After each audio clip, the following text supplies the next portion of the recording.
Jamrock Jerk is literally 50% jerk, 50% food truck. Jerk chicken is built on the foundation of seasoning, depths of flavor, authenticity. If you cannot sustain those elements, you cannot really deliver authentic jerk chicken. The truck is that source of attraction. And then once they get close enough, the aromas hit, the jerk hit, and then it's a done deal at that point.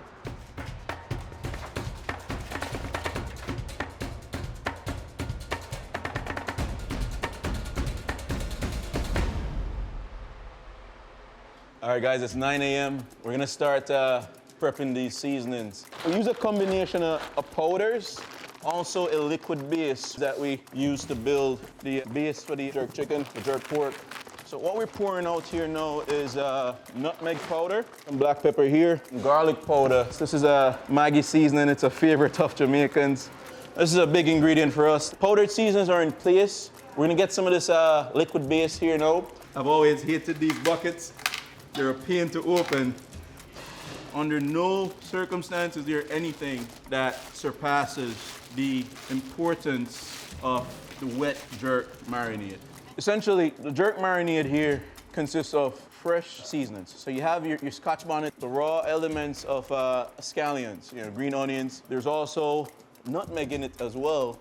And then it also has brown sugar, that's a big deal. Molasses as well. One of these buckets will season about 150 pounds chicken daily, likewise for the pork. So, we're going through a couple thousand pounds of chicken weekly. So, on any given day, you're looking at 8 to 10 buckets of seasoning.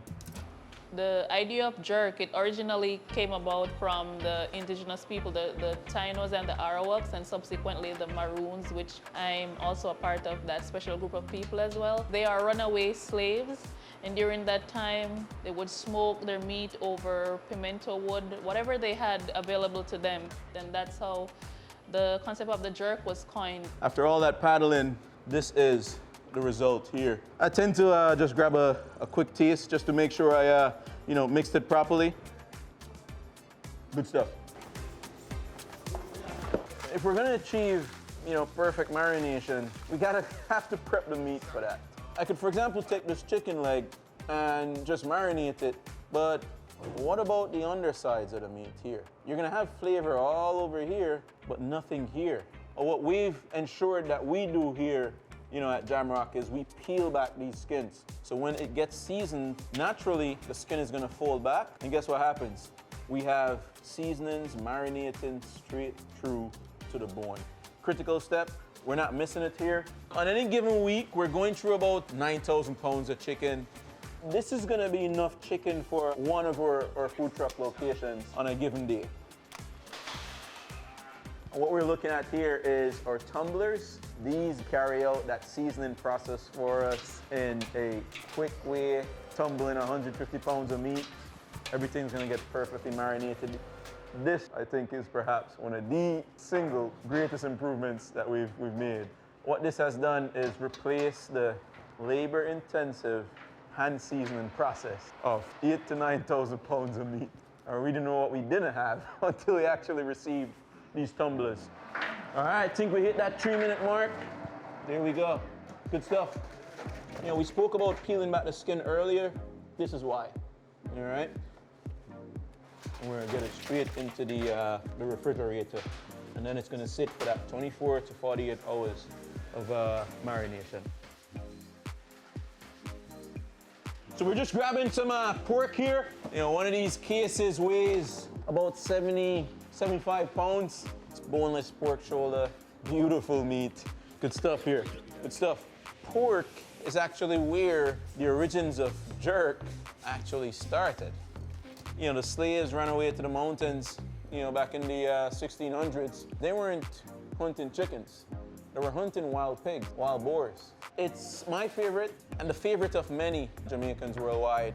So think over the years, due to consumer demand, jerk chicken would have become more popular than pork.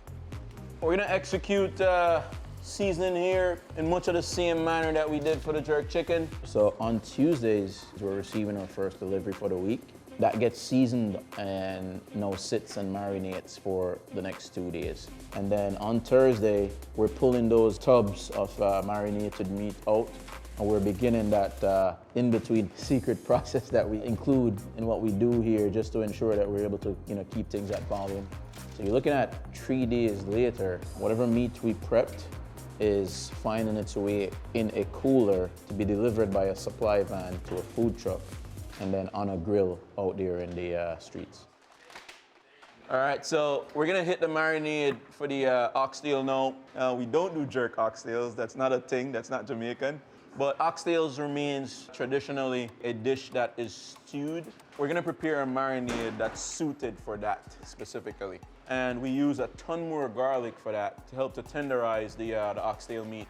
The soy sauce is a critical element to the oxtail seasoning.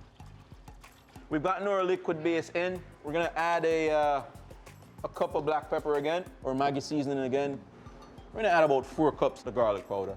Now, as you note here, one thing with all our dishes, there is a synonymous sense of uniformity as far as flavors are concerned in every single one of our dishes. The same bases that we're using for, powdered bases that we're using for the jerk, it's the same kind of powdered bases that we're using for the oxtails. So we got our oxtails here. We have them specially cut for us in 1.5 inch cuts.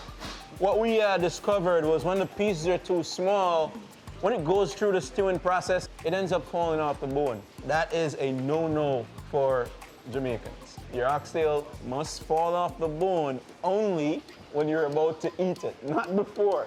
We've had to find a way to make sure it stays on the bone up until consumption, and making the cuts larger has helped with that. We spoke about the thickness of the seasoning. This is it right here, man. Thick, and it's gonna stick 100%. 12:02 at the moment. We're gonna let this tumble until 12:05.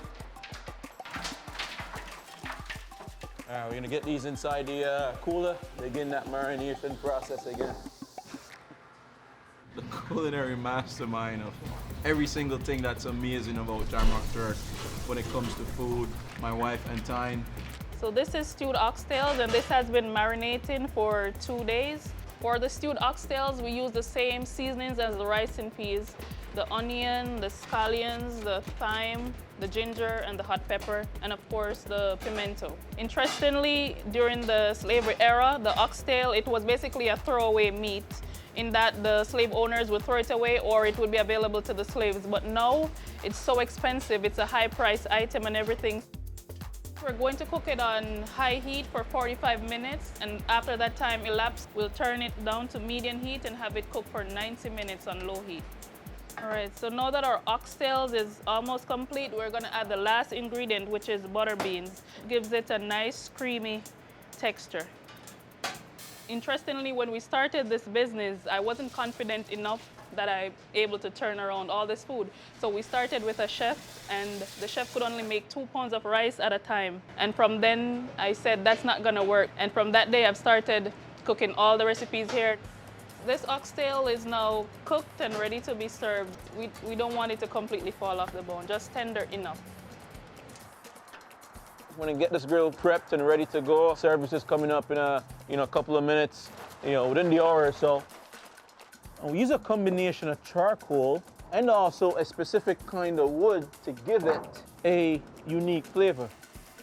Each week, we're going through 120 bags of charcoal, 120 bags at 20 pounds. You're looking at 2,400 pounds of charcoal every week. We're 7 years in? 7 years going 8. We currently have 9 trucks. In the dead of winter, we go from operating 6 trucks this past season, 2024, to now operating just 1 truck, 1 unit outside of our commissary here in Jamaica, Queens. So we're gonna get some of this chicken that we seasoned, marinated, and went through a secret process. Can't give it away. So we're gonna get some jerk work on now. Same process.